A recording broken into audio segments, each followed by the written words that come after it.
There we go. Hey, thank you so much, Lenina. That's very awesome of you. Thank you, and good to see you, Munchy Crunch. Let me just do a quick sound check. Make sure that everything is up to the high degrees of professionalism that are required for this show. Um, so wait, there we go. Um,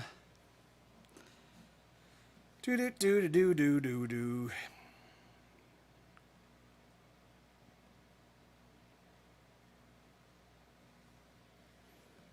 Okay. Should I find my house all up in flames? I would simply light a cigarette and watch you burn away. Hey, Limbo, how you doing, brother? Good to see you, man. Just 1 second.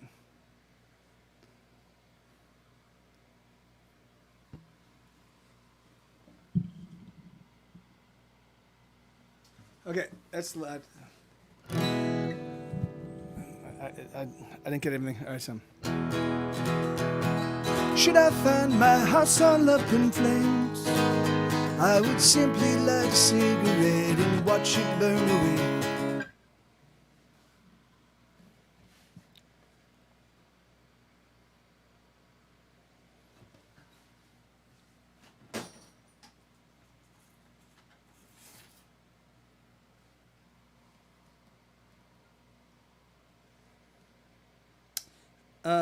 Actually, I just realized that this is a boosting pedal that I should be using, I'm not. I will have to implement that into my signal chain at a later date. But hey, Kira, good to see you, man. How you doing, 9 to 12? Okay, so that sounded better. Let me just check. Okay.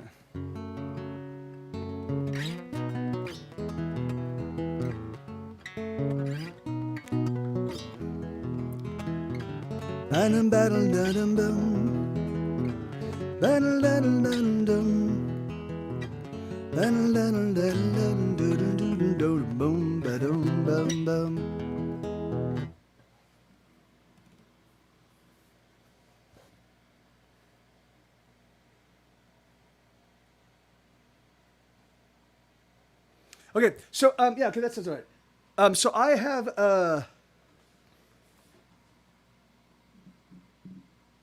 have for the I didn't really pick up the guitar yesterday or the day before.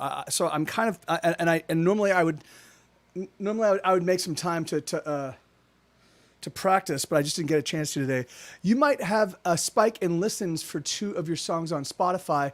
We made a playlist at work, and I snuck 2 Get Set Go songs on it. It launched today, so it would be interesting to see if the metrics change. That'll be curious, Lenina. It's bizarre, man. Like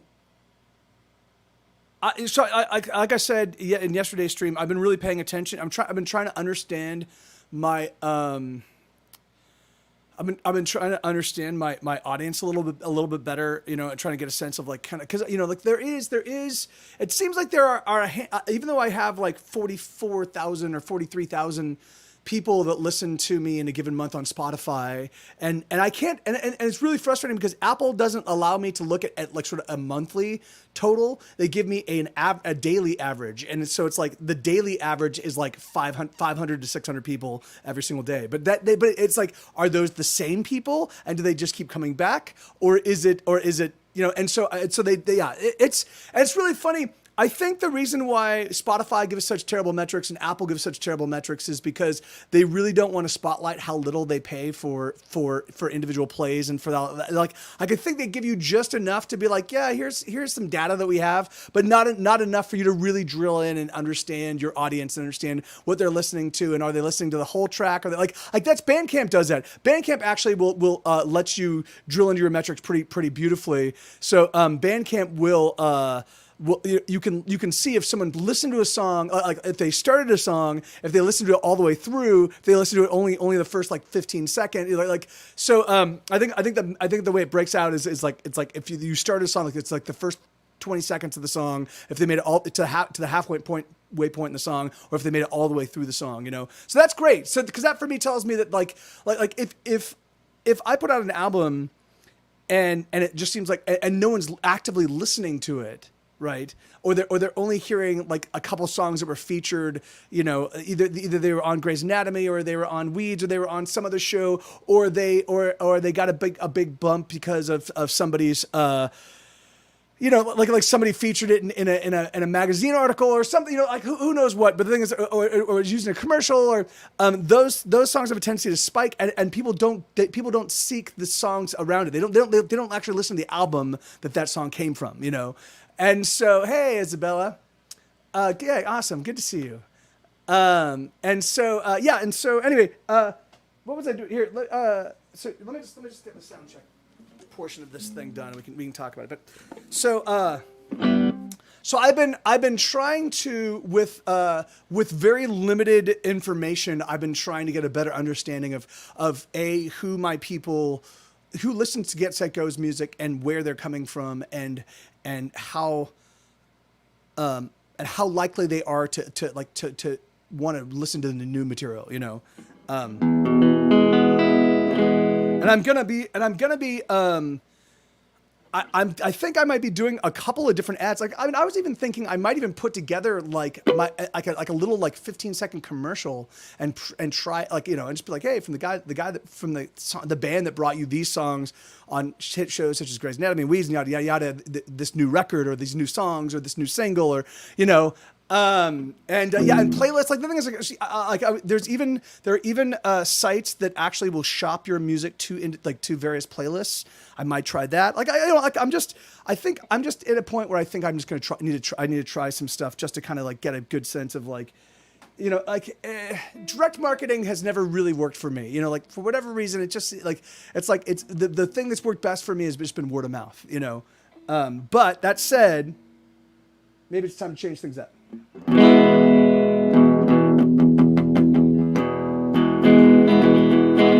Should I find my house all up in flames? I would simply light a cigarette and watch it burn.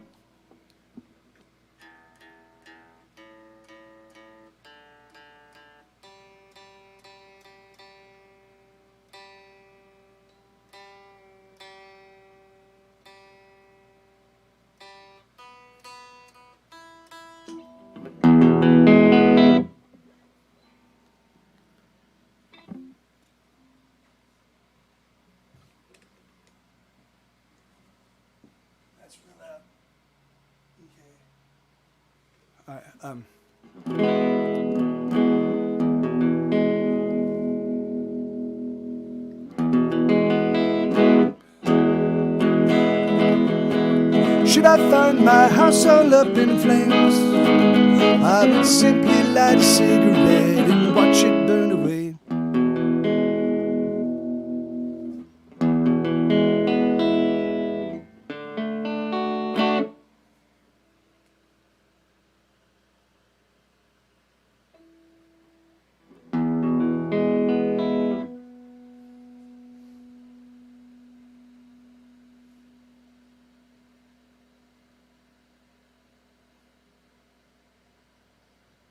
Hey, Gochu Gamer, thank you so much, man. All right, so yeah, I think that'll do. That's. Let's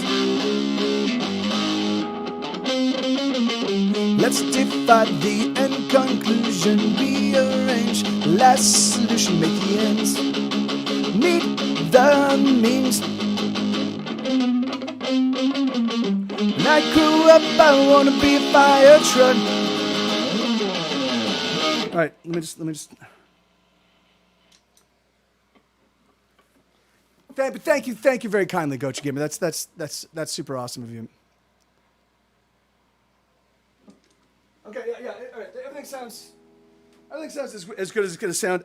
So I like I said, I think my fingers are gonna take probably about half an hour to warm up. So I'm gonna be a little bit clumsy in the playing of these songs to start.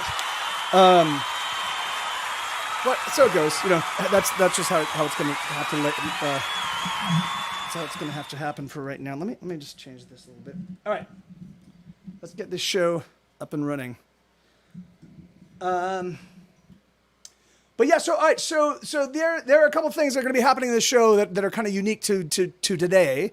One is that towards the end of my show, my buddy John Brownell is going to be showing up here. He's a fucking amazing songwriter. He has an album that is criminally under listened to.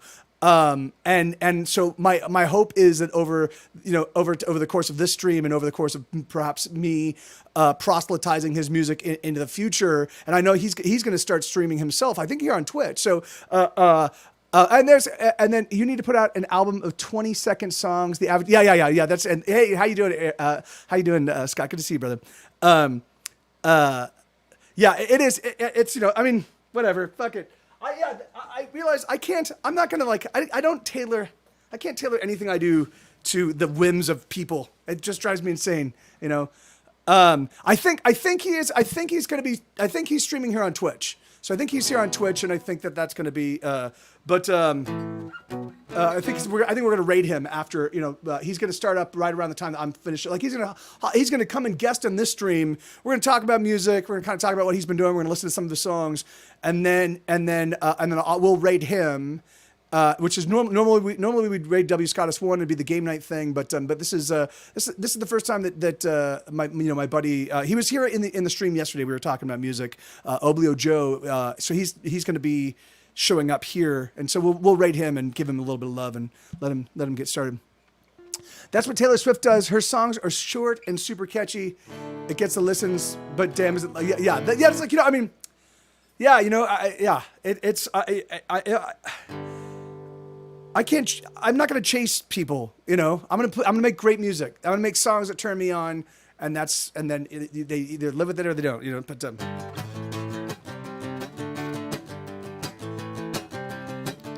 she doesn't watch TV, but she listens to the radio.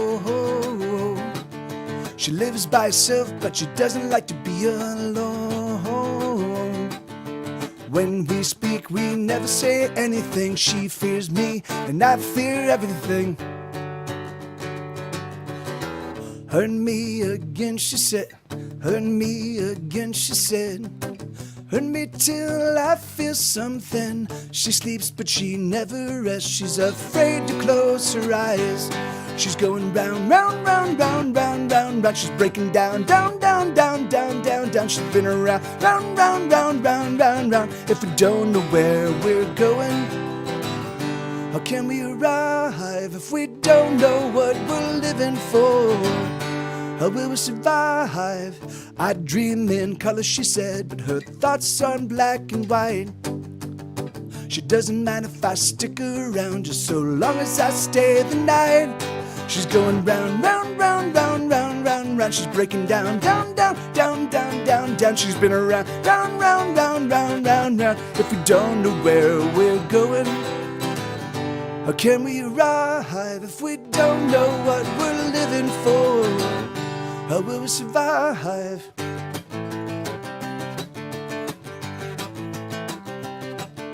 No one can understand how hard it is to get ahead, she said to me with tears in her eyes.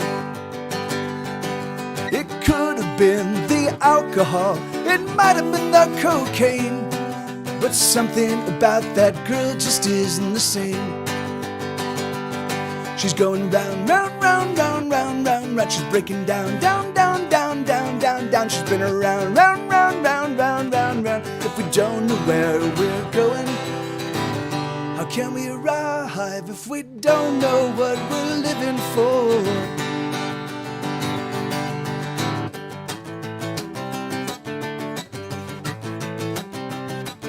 She doesn't watch TV, but she listens to the radio. She lives by herself, but she doesn't like to be alone. So yeah, that's a song I wrote a long, long time ago. Thank you, Nina. Yeah, that was on my very first record. It came out in 2002. It will have been 20 years. As of next year, it'll be 20 years since the release of my first record. So, or the recording of my first record. I think the album might have come out in 2003. But oh, that's awesome. That's great, Kiyoshi Akira. It's a being able to entertain multiple generations. Hell yeah, that's great. Okay, so this is a new one.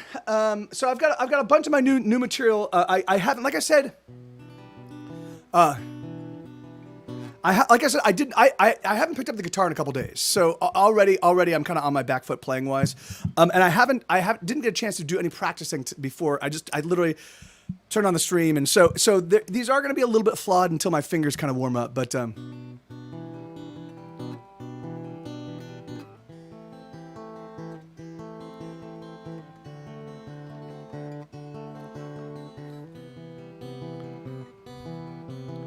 I've been alone in a crowd, been in the dark and sunlight, been afraid when I'm safe, been so very wrong when I'm right. I've been low when I'm high, I've been in pain when I'm numb, I've given up as I've tried, I've stayed in places I've run. Suffering and sorrow are two of my oldest friends. Suffering and sorrow, our adventures never end. Suffering and sorrow, they're always at my side. Suffering and sorrow, take me for another ride.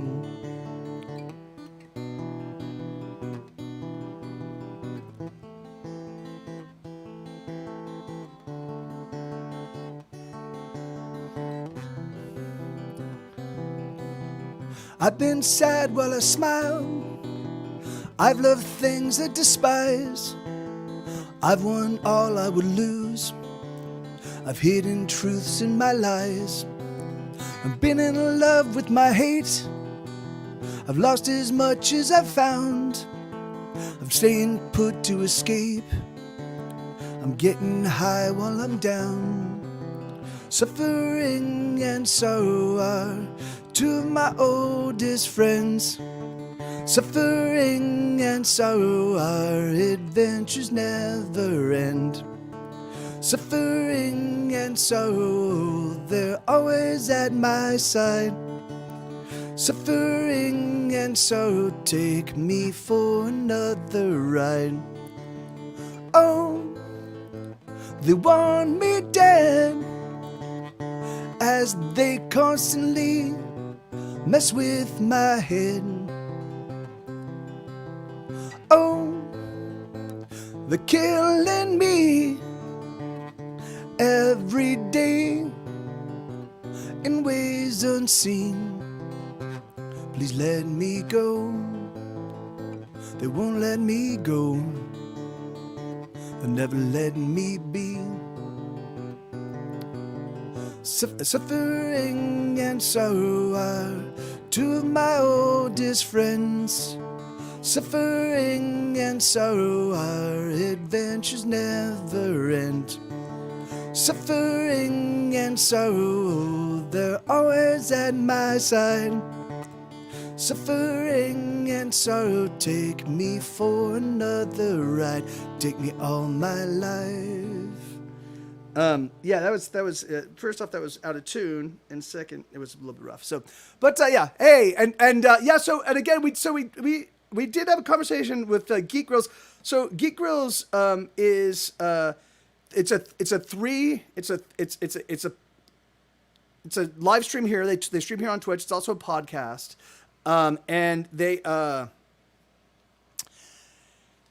do like it's just a geek show, but hosted by girls. And so it gives you the feminine perspective on basically all things geek. It's absolutely awesome. I've been a guest on the show. They're genuine sweethearts, and they're just about to have their 5-year anniversary, and so we're gonna do some promotion for them as well, and see if we can't throw some of our folk, at least turn you guys onto them, because they're really absolutely awesome. And super fun, and yeah, and I just, yeah, I feel like maybe if I stop, if I take a little portion of my day, because I've been so focused on getting my stuff into shape and putting out albums and writing music and you know, and doing all the things that I normally do. I've realized that I really haven't really been doing a lot in service of other people, you know. And I think that's like that's one of the things that made the whole Mr. T's experience so rewarding for me, was that not only did my band get to play with all these amazing bands, but I also, you know, it was I spent a lot of time putting together the perfect bills, you know, and I actively promoted the crap out of them, and I actively told people, you know, like, and people came and I remembered who they were, and I would host and I would run up between bands, and I'd tell everybody what was going on, what was happening for later in the evening, and I would turn them on to when there was a new band that had never played here. I'd tell them about that band, and you know, like, and it gave me just the ability to feel a little bit more connected. And I think that one of the things that I think that, I feel like maybe that might be something that will, you know, give me a little bit more of a sense of purpose, you know. So anyway, we'll be doing that with with the Geek Grills, and we'll be doing that with John Brunel stuff, and we'll be doing that with Eric Lee's stuff, and we'll be doing that with, you know, a whole slew of other friends. You know, I'll keep bringing in new people to turn you on to.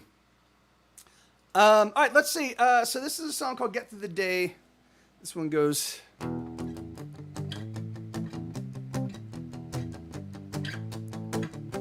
Smoking my last cigarette out on the patio. The day is breaking. I've been taking the drugs, make my heart pound. I need another cigarette. Poking through the ashtray, hoping to find another way to get through the day.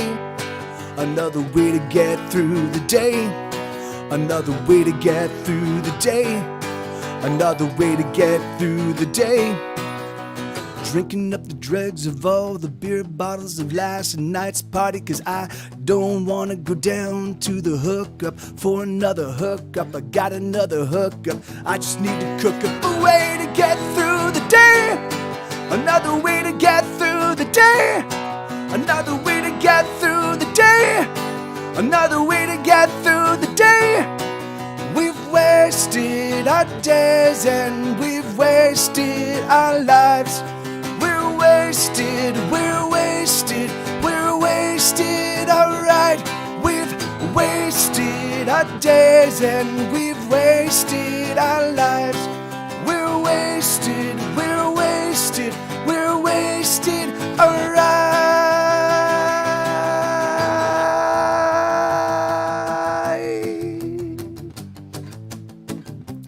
Got a girl naked, but I couldn't get it up, so we smoked some black and we laughed it up. She said, hey honey, you're a real rock star. I said, nah baby, you go too far. It's just a way to get through the day. Another way to get through the day. Another way to get through the day. Another way to get through the day. Woke up in the afternoon, head still pounding. I don't know what to do, and the pressure's mounting. I could have been a lover, I could have been a fighter. I should have been a doctor, so I could have been prescribed a way to get through the day. Another way to get through the day. Another way to get through the day. Another way to get through the day. We've wasted our days and we've wasted our lives. We're wasted, we're wasted, we're wasted, alright. We've wasted our days and we've wasted our lives. We're wasted, we're wasted, we're wasted, alright.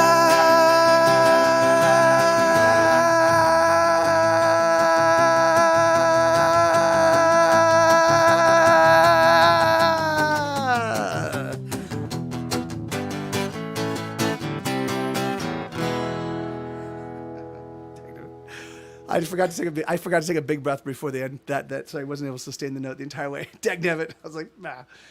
But thank you, Lenina. Thank you very kindly. Yeah, right on. I'm gonna launch the Kickstarter for the next book. For those of you that don't know, I make these. They're like super collectible, but I only press up 125 of them each time. But these are my albums, but they're songbook form. So it's lyrics, chord charts, anecdotes, stories about what went into the writing and the recording of each of the songs. There are hand-drawn illustrations. And they're the highest quality my printer could actually produce. I didn't go for slip covers because I just felt that they looked better. They looked more like actual CDs, with just the hardbound, like actual cover. But other than that, like there's not a single I spared no expense. So I got my first record. This is sold out. The first record sold out. I've only got about 20 left of Ordinary World. And then I've got ample of the next three, but in each one they get a little bit more complicated, my first off, the illustrations get better because I'm not an artist, but I still give it the old college try. There's in the last two books, I added color photos. So I included from the second book on, I included a foreword that kind of gave you a sense of oh yeah, that would be awesome, Elix. That would be great. Let me but it hasn't launched yet, so it hasn't launched. So I'll need to once it's launched, that would be awesome if you could do that for me. That would be beautiful, brother. I thank you very much. But anyway, so the sixth one is about to come out. So this is the first record, second record, fifth record, and then this was my newest album. So my plan is to always do the new record that is going to be coming out in the middle of the summer is called Dinosaur, #Dinosaur. That album, I want to put out the songbook for it at the end of this year. So my hope is that every time I put out a new record, I will be able to put out the songbook for it later in that year. But and that was, and Dinosaur was coined, it was actually the Lanina and her husband, Bluefront, actually created the hashtag shirts that I used, that I was like, that's perfect for the title. So, yeah, and thank you, Elix. Yeah, thank you, brother. Yeah, and you, and enjoy your time out and about, and yeah, be safe.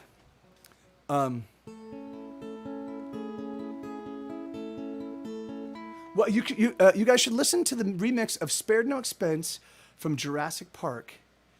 It's where do you find it? Kiyoshi Kira.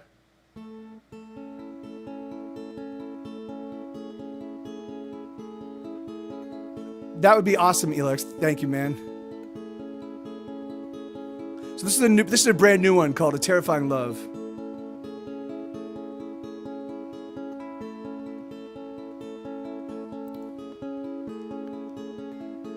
I'm in love with you, and I'm simply terrified. What if I don't get it right? But I'm in love with you, and I feel so overwhelmed.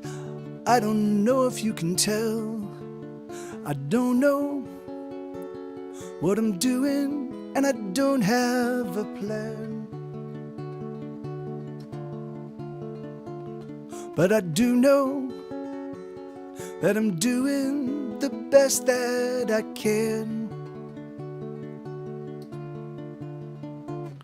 I'm in love with you, and I feel like a fraud. I know I'm gonna get it wrong, but I'm in love with you.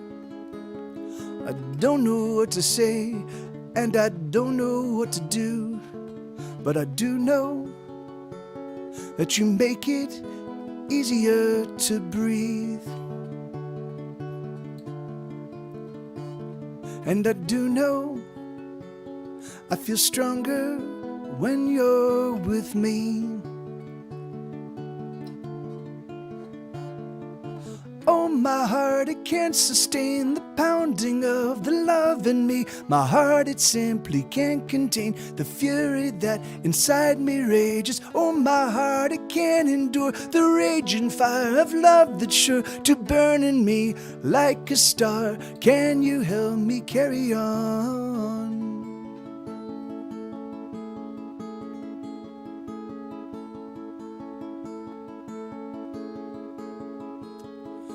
I'm in love with you.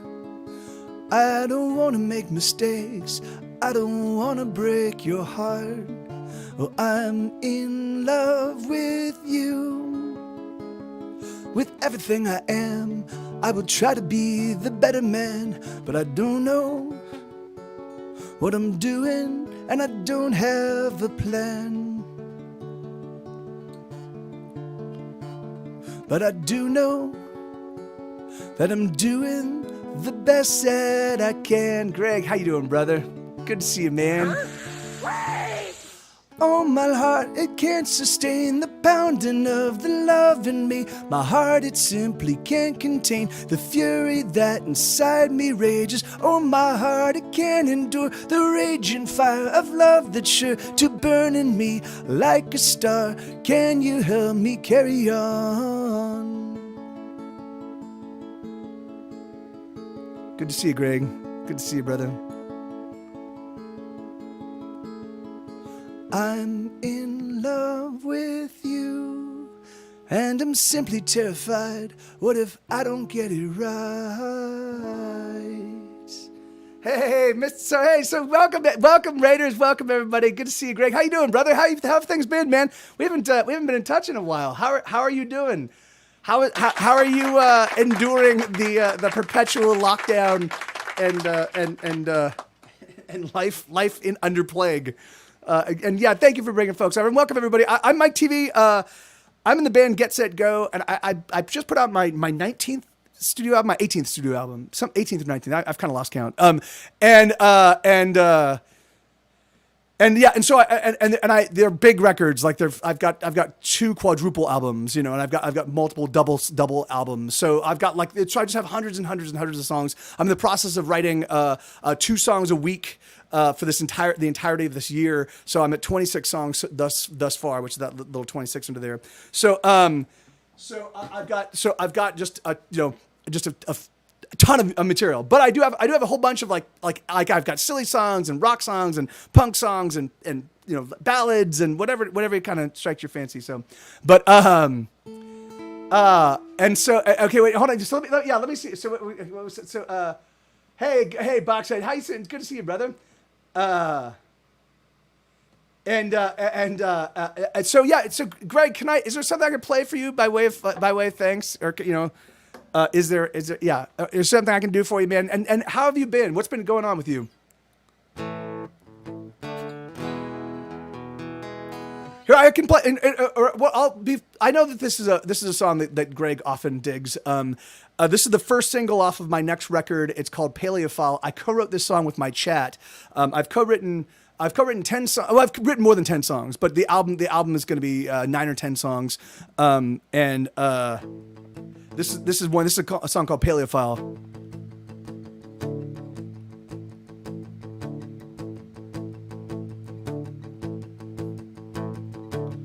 When I was a wee one, I had my first crush.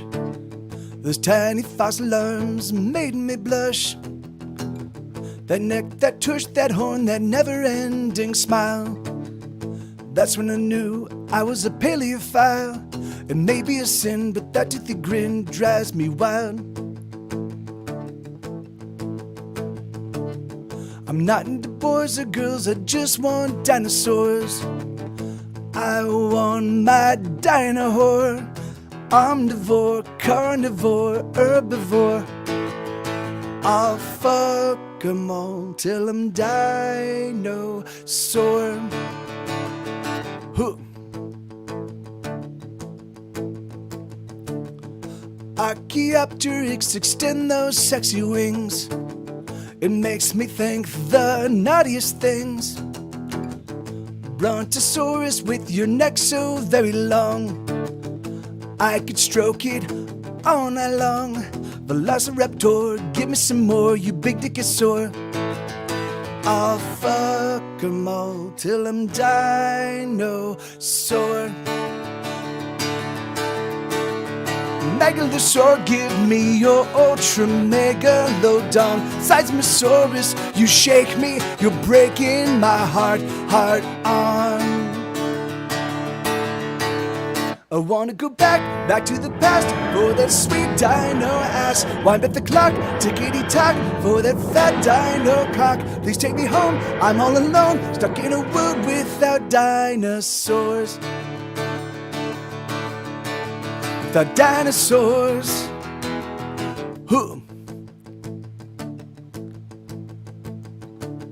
Triceratops, can you top me? You make me horny to the power of 3. I have only one wish for my Mesozoic date. I want a T-Rex to masturbate. When we're alone, I'll polish your bone to squirt down a phone. I'm not into boys or girls, I just want dinosaurs. I want my dino whore. Omnivore, carnivore, herbivore. I'll fuck 'em all till I'm dinosaur.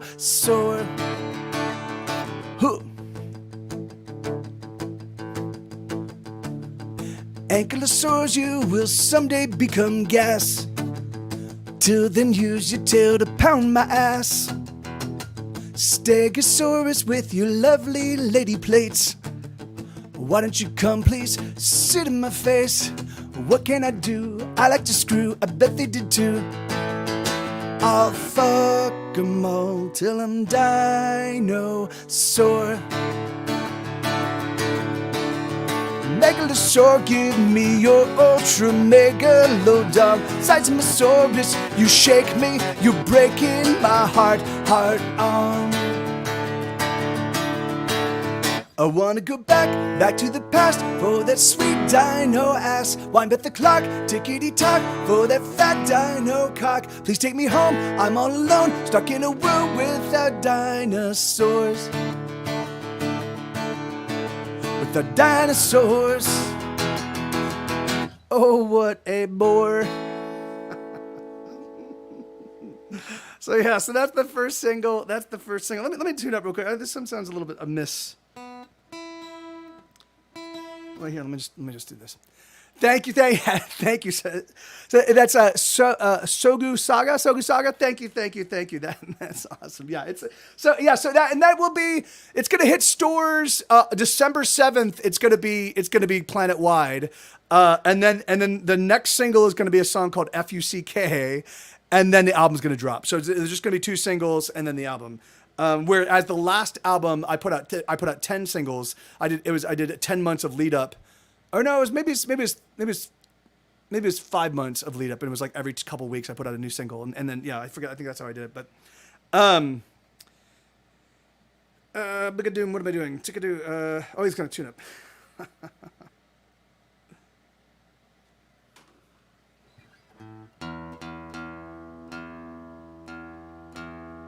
Yeah, I should realize that that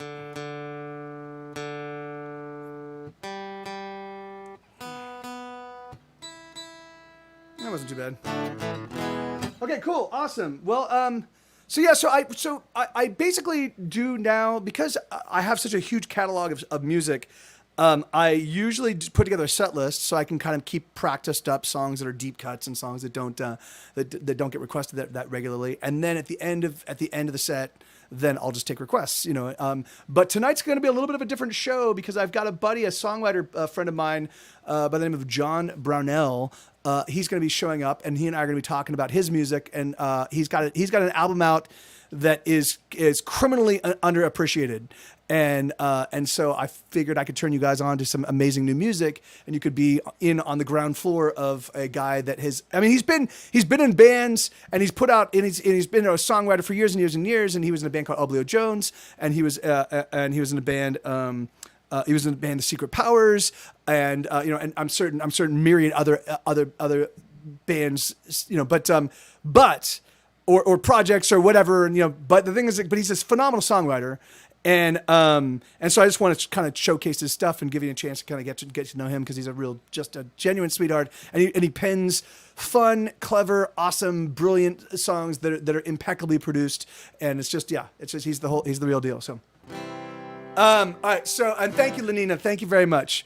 All right, so let's see. So this is a song called "The Sun Keeps Leaning on Me." This is a real deep cut, but yeah, you know, I have to try them out every now and again. Thank you, thank you, Parzival. It's a bit haggard, you know, but thank you, I appreciate it. It's the end of the week. I stream. I do this 5 days a week, so my voice is usually kind of mangled by this day. But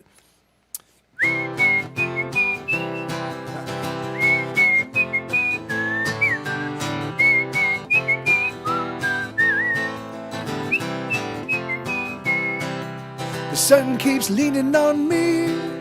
The sun keeps leaning on me. It's so hot I can hardly breathe. The sun keeps leaning on me. The sun is a devil in the sky. The sun is a devil in the sky. The heat, it burns like the devil's fire. The sun is a devil in the sky. It's so hot I want to strip down out of my skin now and into my bones. It's so hot, set me aflame now, so I can just cool down. I need a nice cooling fire.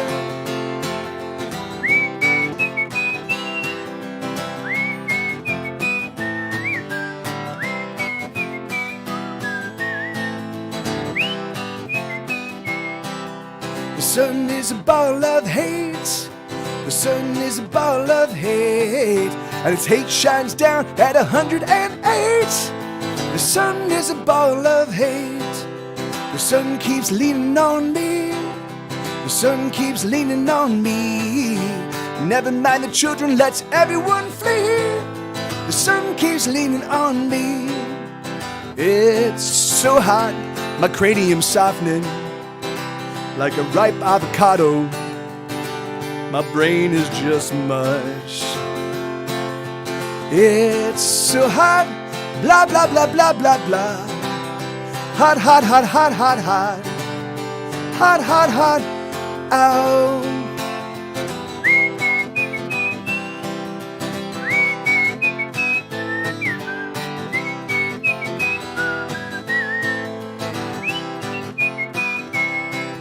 The sun keeps leaning on me. The sun keeps leaning on me. It's so hot I can hardly breathe. The sun keeps leaning on me. Yeah, sorry if the whistling was ridiculous enough. I keep forgetting to. I need to pull back even further than I normally do. It's a condenser mic. I apologize. Yeah, that's a tough one. I don't play that one very often, but you know, every now and again, it's nice to try it out. And thank you, Parzival. That's very kind of you. You know, I am a big fan of Bruce Springsteen. I'm the fan of any great songwriter. I'm a big fan of, and obviously the boss pens some pretty powerful music. Oh, thank you. Well, thank you, man. Yeah, thank you. That's super kind of you. You know, like I've been doing this full tilt, you know, for 20 years, you know, so, I mean, you know, even, yeah. So, all right. So this is a new song. This is one called White Noise. I'm going to bring up the guitar a little bit for this one, but,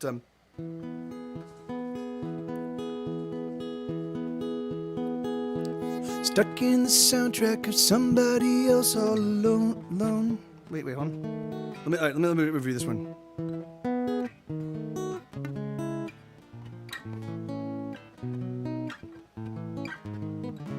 Okay, all right. Sorry. How you doing, Shubro? Good to see you, brother.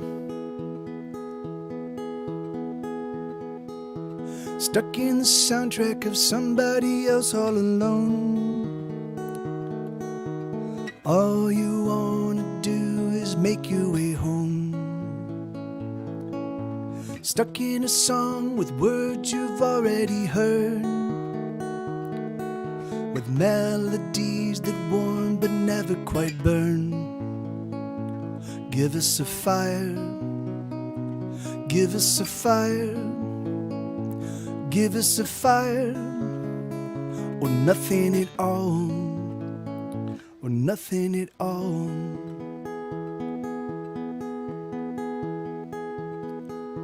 Stuck in a sound that shivers but never quite breaks. Frozen in place with simply no room for mistakes. Stuck with a heart that smolders but never quite glows. Trapped with a soul afraid of the truth that it knows. Give us a fire. Give us a fire, fire, fire. Give us a fire, or nothing at all, or nothing at all. Now that you know this,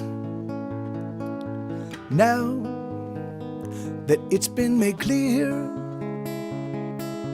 you gotta deliver, or you get the fuck out of here. Yes, you gotta deliver, or clear out of here.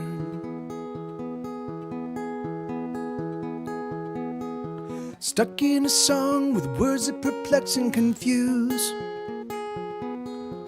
Toss them away and use your own personal truths. Stuck in a soundtrack of somebody else, there's no doubt. All you gotta do is claw your way out. Give us a fire. Give us a fire. Give us a fire, or nothing at all. Give us a fire.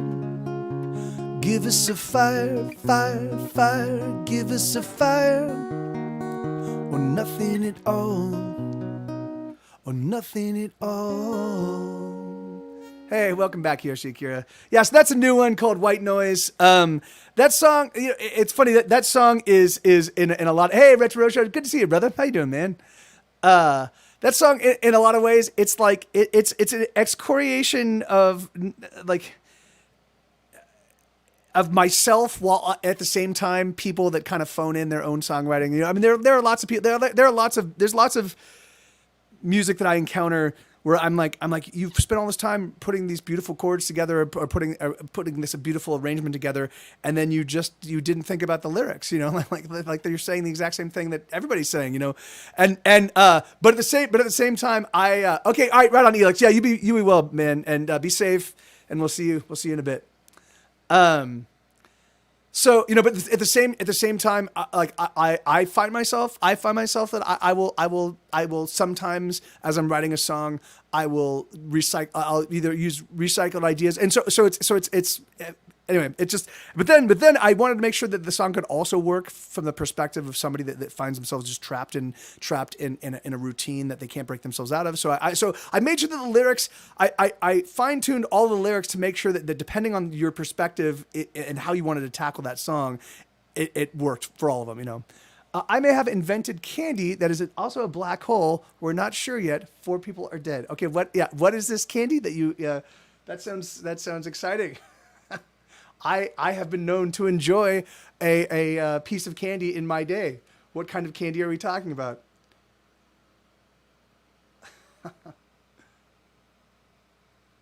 Yeah, and I mean, right, and of course, yeah, Parzel, yeah, made all even more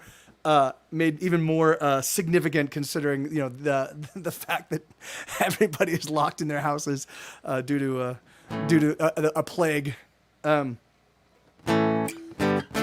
All right, so this is a song off of. Oh, thank you, Sogu Saga. Thank you so much. Am I pronouncing your handle correctly, Sogu Saga, or is it Soga? Yeah, but if I'm I like to pronounce people's handles correctly. So if I'm mispronouncing things, and just let me know, and I will correct it. But thank you very much. That's very kind of you. So this is a song called the Modern Age, not the Modern Age, but Modern Age. It goes on. La la la la la la la la la la la la la la. Hooray for the rockets, we landed upon Mars. Hooray for the telescopes that take pictures of the stars. And everything's advancing, we're getting pretty smart. And the prices have never been lower at your local Walmart. And we sing la la la la, la la la, la la la la la. La la la la, la la la, la la la la la. Oh, this is a modern age, we've never been so right. Oh, this is a modern age, what keeps you up at night? La la la la la la la la, la la la la la la la. Never mind the starving and never mind the sick. Buy yourself a Hummer and that'll do the trick. And the sting of your conscience is only a prick that can be done away with a point and a click. And we sing la la la la, la la la, la la la la la, la la la la, la la la, la la la la la. Oh, this is a modern age, we've never been so right.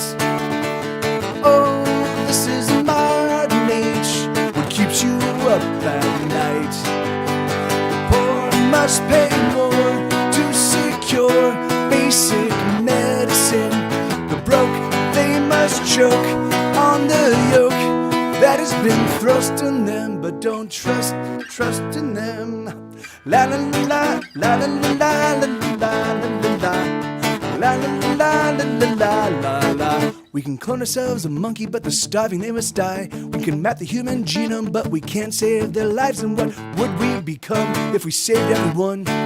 All the dollars wasted on some degenerate bums. And we sing la la la la la la la la la la la la. La la la la la la la, la la la la la. Oh, this is a modern age, we've never been so right. Oh, this is a modern age, what keeps you up at night? Oh, oh, oh, this is a modern age, we've never been so right. Oh, this is a modern age, what keeps you up at night? I kind of struggled on that one, but yeah, that's a song off of my fourth record. That one doesn't get played that often, but it is a fun little tune.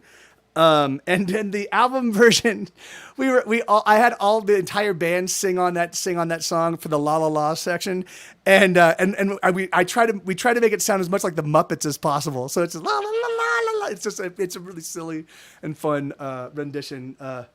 But yeah, that's that album. Whenever you hear a la la la happening, it's supposed to represent people with their fingers in the ears not listening. You know, like la la la la la.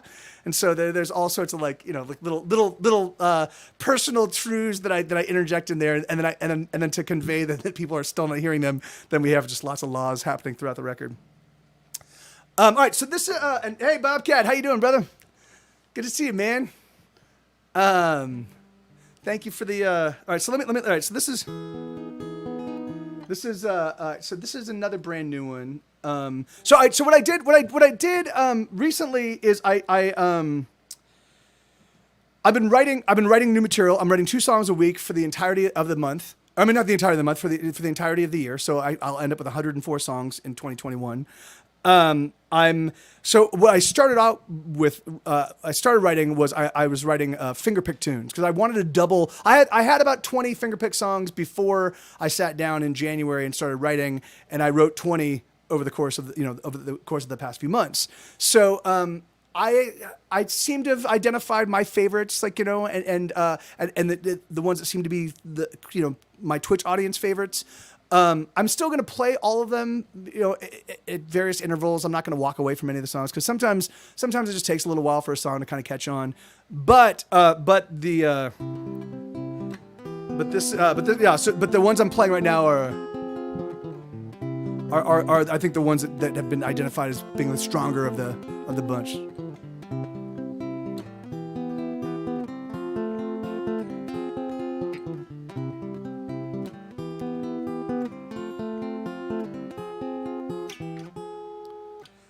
Dizzy and breathless, she stumbles quite reckless across the yard and collapses into the pool.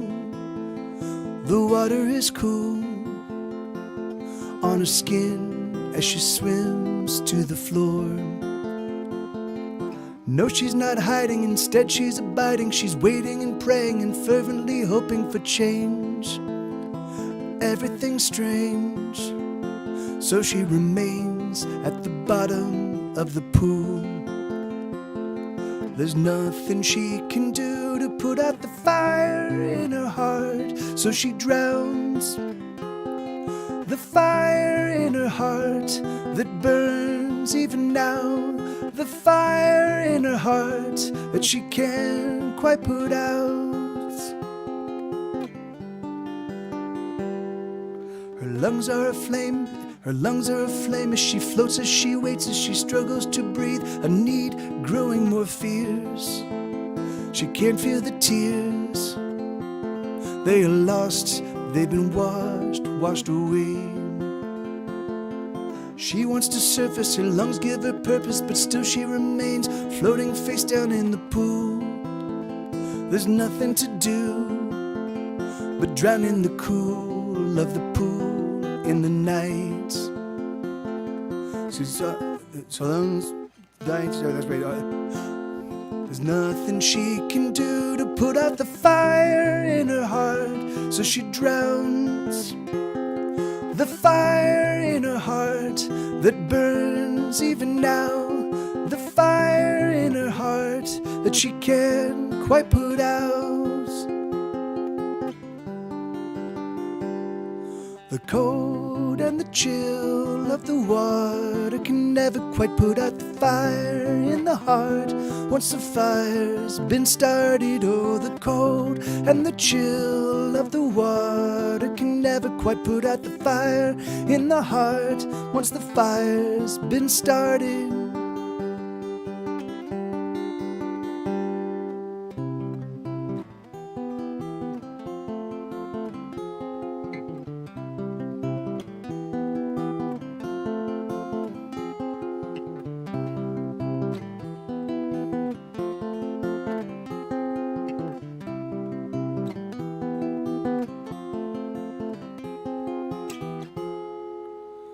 So in the water, gravity's got her, pulling her deeper till she rests on the floor.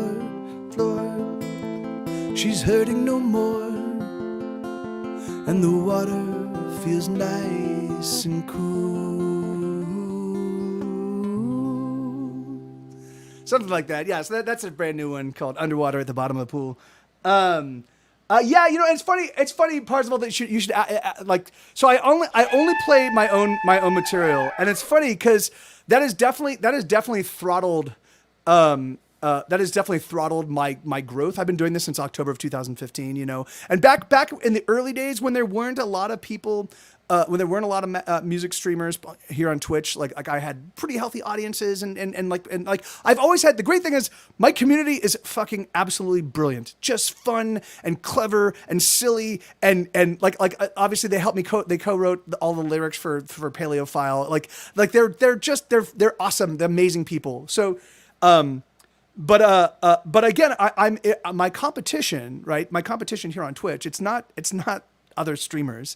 It's literally the best music by the best songwriters and best musicians on the planet Earth, right? And it's not just like me up against Prince and all of Prince's catalog. It's me up against Prince and only his best songs. You know, it's Purple Rain, you know, and it's Country Roads by John Denver, and it's Blackbird by the Beatles, written by So the fact that people tune in and the fact that I have the regulars that I do is a fucking miracle to me, because the thing is because it's like my competition is not.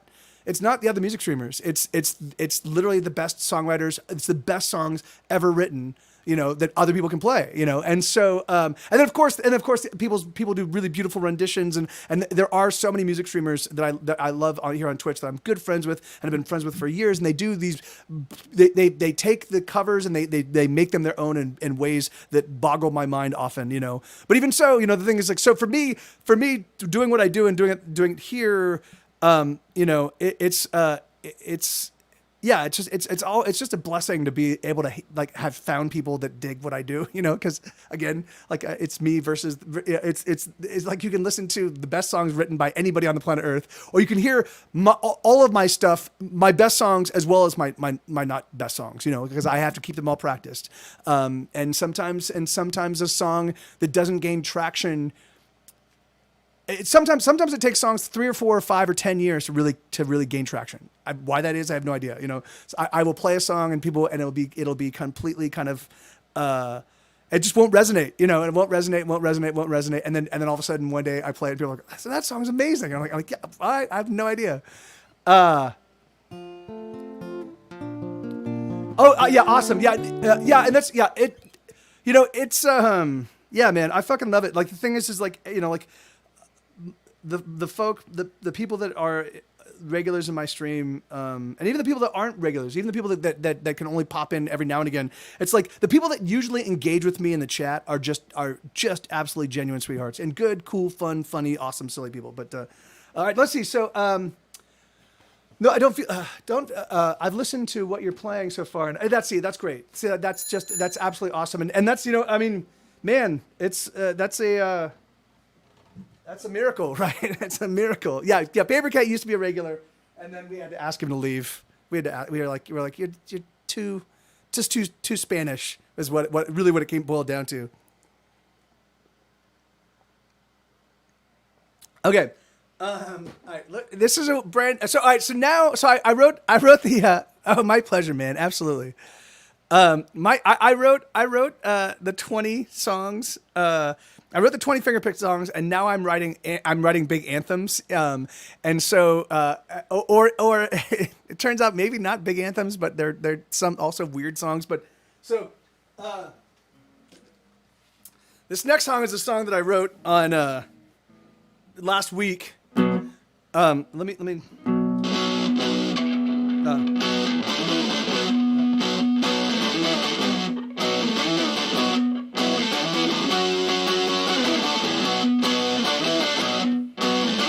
Oh yeah, here we go. So I haven't played this one in a couple of days. I haven't even thought about it. So let me just. All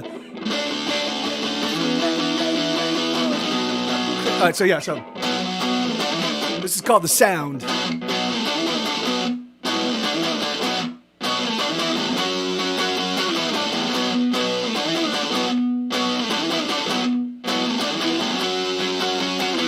Baby, oh, we're lazy, yeah, we're feeling fucking crazy.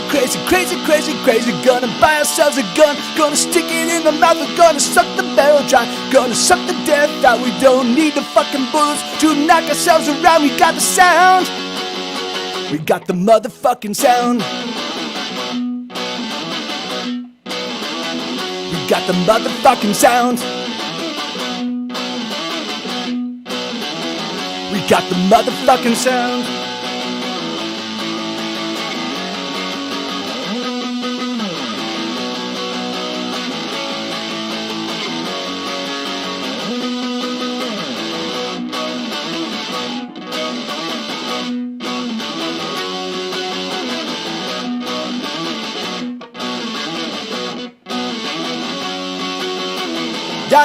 Darling, we've been falling, we've been fucking up ourselves like we fuck nobody else. We've been faking, breaking, we've been taking, we've been laying on the hood. Oh, you know they want the dirt, we're gonna savor all the flavor. Oh, live the misbehavior, knock it out. We got the motherfucking sound. We got the motherfucking sound. We got the motherfucking sound.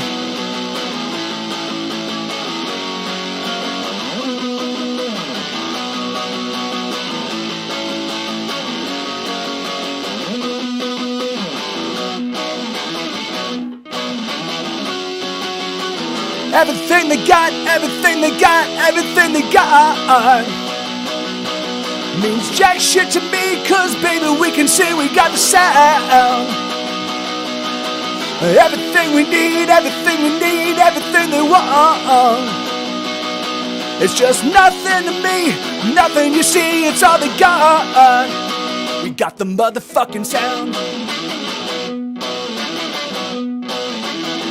Got the motherfucking sound. Got the motherfucking sound.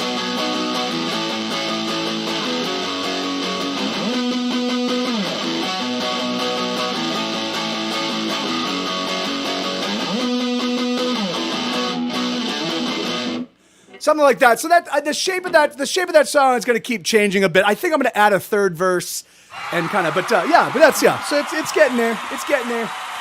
That one's going to require a little bit. It's going to really take shape when I actually get in and start doing a full blown studio recording. Like I lay down some drums, lay down some bass, and kind of figure out that because I want there to be like to just keep going back to the big anthemic. We got the motherfucking sound. So yeah, so that one will get there in time. Oh yeah, so this and then, hey, thank you. This is another weird one. This one is I wrote this.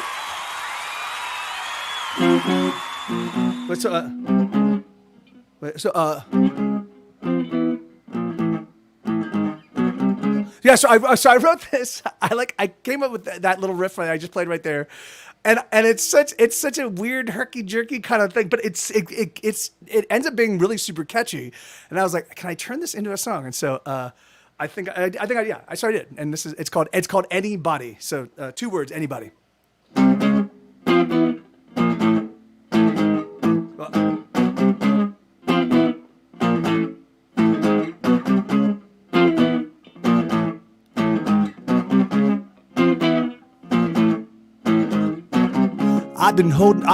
I've been strong, I've been holding on, I ain't hurting myself no more.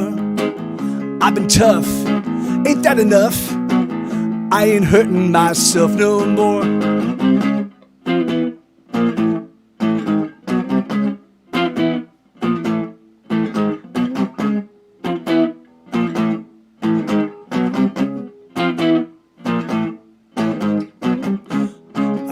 I took your pills, I drank your swill, I ain't hurting myself no more.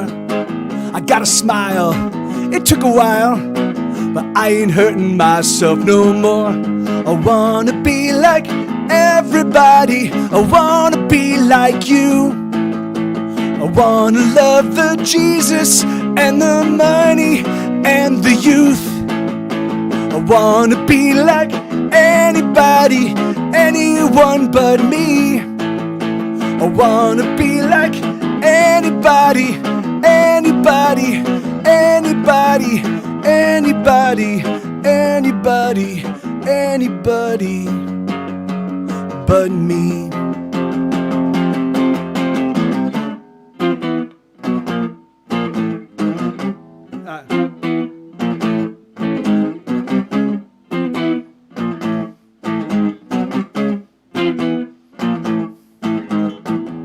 I'm a man, I got a plan, I ain't hurting myself no more. It's been a while, but I found my smile, I ain't hurting myself no more. I wanna be like everybody, I wanna be like you. I wanna love the Jesus and the money and the youth. I wanna be like anybody, anyone but me. I wanna be like anybody, anybody, anybody, anybody, anybody, anybody but me. It's a weird song, man. Weird song. So it'll take me a little while. Like I said, I haven't picked up the guitar in a couple days. Yesterday I did a stream where we were just talking about art and talking about music and things of that nature. And then I didn't stream on Wednesday, so I haven't picked up the guitar. Normally I at least get I normally run through my modes and the pentatonic scales and I like work on my finger picking and stuff. But I just needed a little break, and so I didn't play. So. I'm right now live in front of you guys. I'm kind of refamiliarizing myself with the guitar, but yeah. So that's another new one. So I'm gonna be writing a bunch of new material, And some of them are going to be like that. Some of them are just going to be weird. Like I've written so many songs that for me, when I write sort of like a traditional song lately, like a traditional Get Set Go song, it sounds a little boring. So I've just been like, all right, I'm like, let me see if I can break the mold of my normal songwriting approaches, and so it'll be an experiment. It'll be fun to like to try to see what I can do to come up with like the little stutters on White Noise. Like there's little things like that. I want to build in imperfections and flaws and things that sound like they might be a mistake and leave the listener going, wait, what am I hearing? And kind of force you to be present in the song. And then with repetition, you go, oh, this isn't intentional, so that kind of stuff, but we'll see. We'll see. That's the intention anyway. That's the intention. We'll see if I can actually make it work. But, so here we go. So this is a song called Slay All Cyborgs.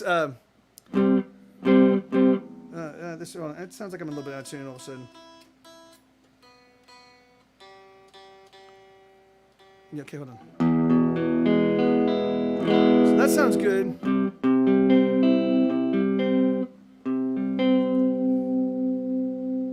Awesome, thank you, Parzival. Yeah, thanks, man. Yeah. So it's just it's weird, and and there it is like it's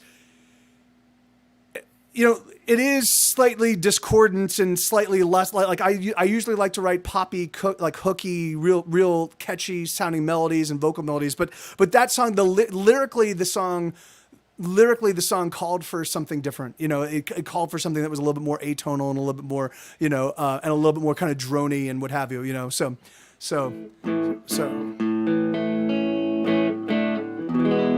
okay.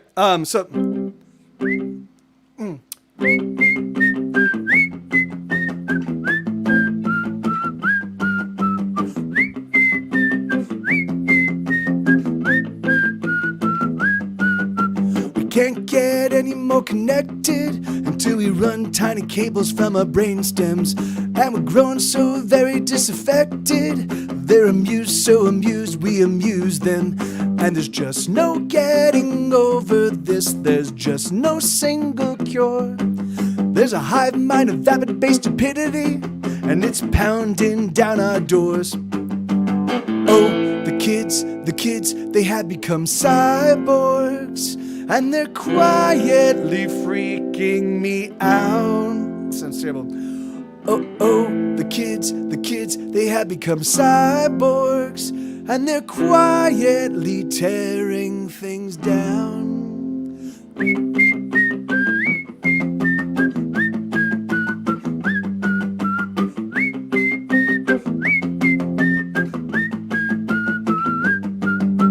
Can't get away, there's no getting out. There's no escape hatch other than shutting down. But we've got so many distractions. Pretty lights illuminate new attractions. So just let go and be a part of the dumbing down of all great art. Here's another brand new technology to replace your beating human heart. Oh, the kids, they have become cyborgs. And they're quietly freaking me out. Oh, the kids, they have become cyborgs. And they're quietly tearing things down.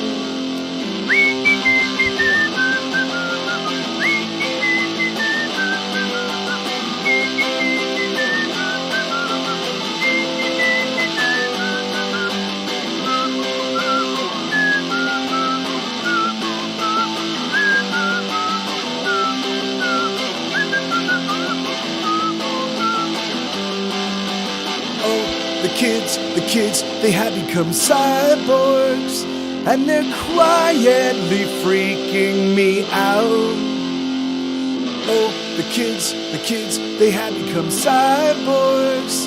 And they're quietly tearing things down. Oh, the kids, they have become cyborgs. And they're quietly freaking me out. Oh, the kids, they have become cyborgs. And they're quietly tearing things down. Sorry, I just had this open C. Maybe you can interface my ass. It was so infuriating. I'm just gonna crush it. I'm just gonna crush it with the with the tuning pedal. Not the tuning pedal, with the distortion pedal. I haven't.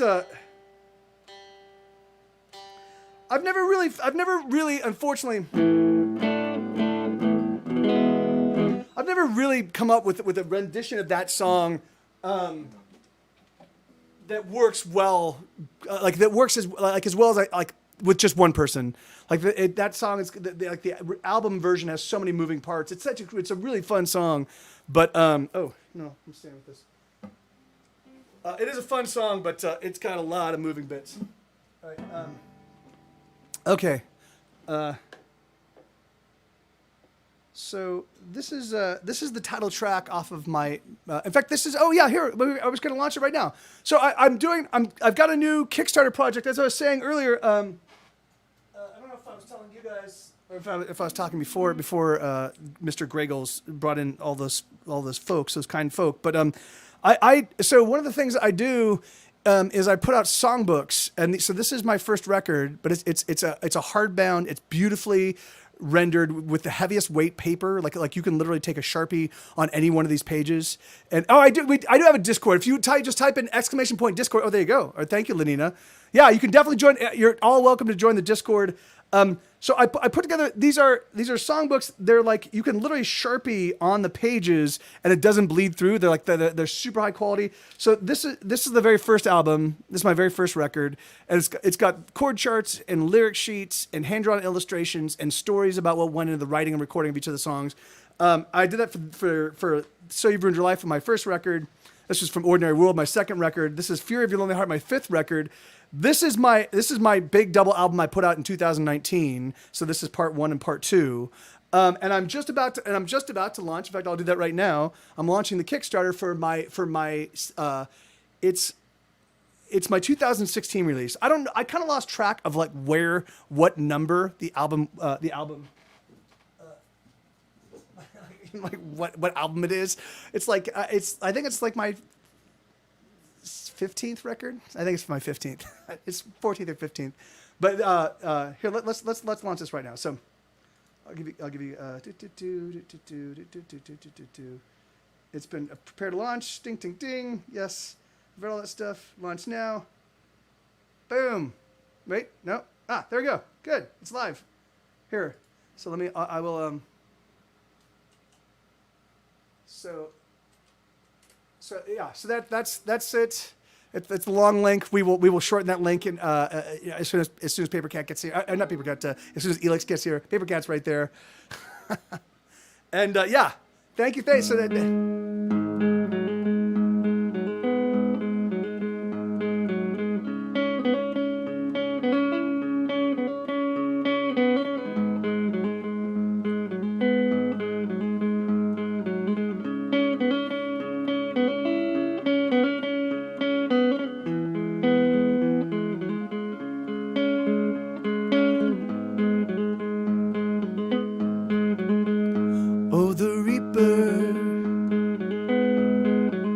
She's coming for me. Yes, the Reaper. She's coming for me. She's clad in black and white. There's nothing in her eyes, nothing at all. But the taxman got there before her. Yeah, the taxman got there before her. He took most everything except this song I sing. He took it all. Oh, my dealer, I'm waiting on her. Yes, my dealer, I'm waiting on her. She's got something for me, something that I need. She's got it all. Oh, my preacher, he's praying for me. Yes, my preacher, he's praying for me. The choir, they sing, but there's just no saving me, no way at all. 'Cause the devil, he walks beside me. The devil, she walks beside me. Jesus loves me more, but the devil got there before, of that I'm sure. Oh, the reaper, she's coming for me. Yes, the reaper, she's coming for me. She's clad in black and white, and there's nothing in her eyes, nothing at all. Hell yeah, that's awesome. Right on, Lenina. Thank you so much, man. Yeah. Yeah. So my intention. Thank you, Bobcat. Thank you, Lenina.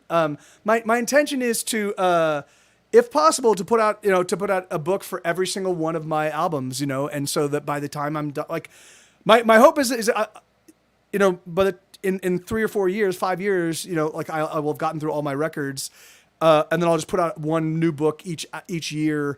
That's just whatever the newest album is, and then yeah. But the thing is, the idea would be that like there's gonna be like the same way people don't really have a need for CD collections anymore, right? But the thing is there is something about having a collection of something to display your loyalty and your love of a band. And so I was like, this is like a twofer. It gives you a lot of detail, and it gives you a lot of awesome, and it gives you the stories, and it gives you the insights, and it gives you the color photos, and it gives you the hand-drawn illustrations, and all the chord charts and the lyrics, and it's also something, it's a great display piece, so.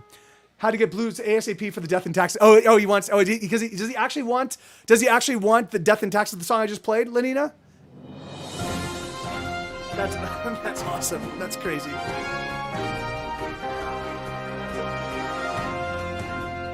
We're 10% funded. We're 10% funded in 3 minutes to 8 minutes, however long it's been. It's his favorite. Okay, that's awesome. That's great. Yes, no, yeah, of course, Parzival. Yeah, absolutely. Yeah, I do. Just reach out to me via Discord. I try to make myself available to everybody, time allowing, because I do keep myself super busy. I'm like I said, I'm writing 2 songs a week. I stream 5 days a week. I'm putting out this book. I'm working on the next record. So I do have a lot on my plate, but my schedule's my own, so I do get to, so I do try to make myself available if people want to talk, or if you want to use. I also give people a free license to use my music if you stream yourself and would like to use my music. You can't use the first 4 records without me reaching out to my record label and getting written permission from them. But I give everybody a blanket license, just so long as you don't monetize it. So if you're selling episodes, if you take your episodes or your streams and you sell them, and my music is attached, then we'll have to talk about some form of royalty. But otherwise, yeah, you can use them on Twitch or wherever you might stream, Facebook or wherever, YouTube, and you can do that with impunity. So, all right, let's see.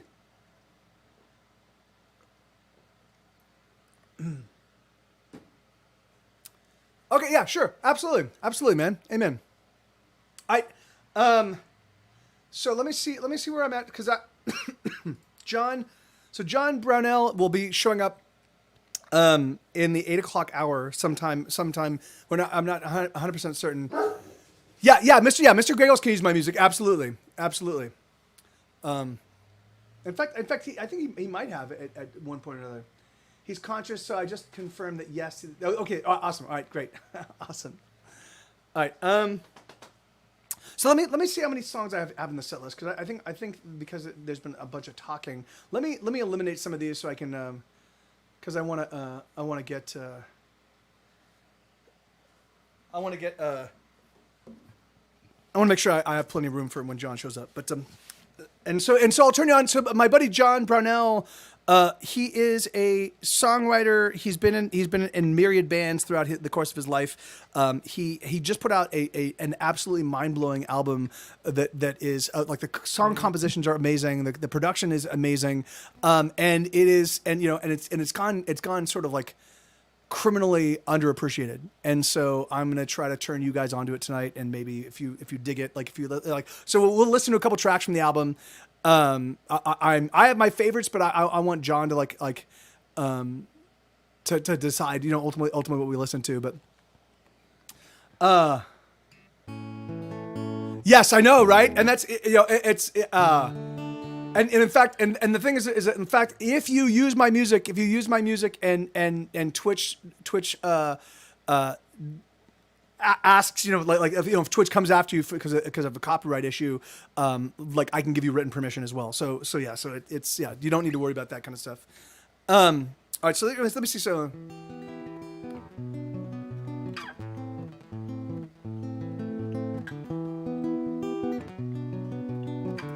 Okay, no. So I'm doing this in the reverse order. So in 2016, I put out two songs. One was called "What My Heart Tells My Head," and the other one's "What My Head Tells My Heart." And it's sort of like a conversation between my emotional self and my intellectual self.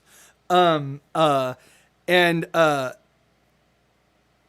that the first round, the 2016, the first two songs, "What My Head Tells My Heart." The basic thrust of the song was my heart saying to my head, "Hey man, don't give up and don't give in, and we're doing fine, and we're gonna keep doing fine. Just keep on making music, And then the head's retort was, "You little bastard, stop hoping and wishing for things. It's all hard work. We just need to keep putting in the work. The thing is, we can't just hope that the things are gonna happen for us. We gotta actively work towards it, And So this time around, I flipped that script. So this is sort of what the heart, this is what my heart tells my head, and when it's feeling low, it's what it's called. So this is the second round. So I wrote the first couple. 2016, and then I wrote the next two in the song cycle. So this is what my heart tells my head when it is feeling low.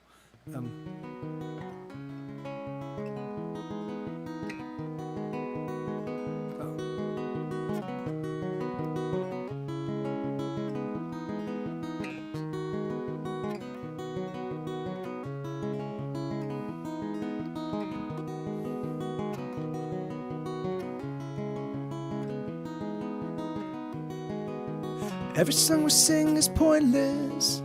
Every song we write is trash. It's no wonder that we're barely holding on. Why do we even ask? Everything we make is worthless. Every note we sing turns sour. Everything we've ever written only serves to prove that we've been wasting hours. Oh, I know we don't know why we do the things we do, but maybe we can finally just stop. Stop. Stop. Stop, stop, stop, stop, stop.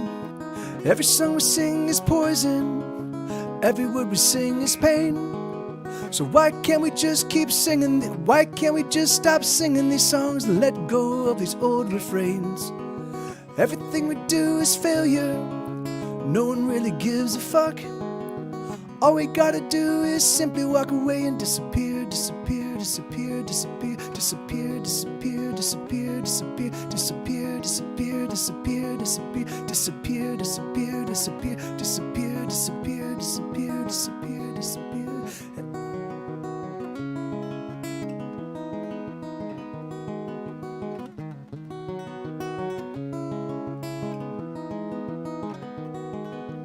Every song we sing is special. How nice if that was true. But no one ever seems to be listening. So what are we gonna do? Everything we do is nothing, and nothing might be too much.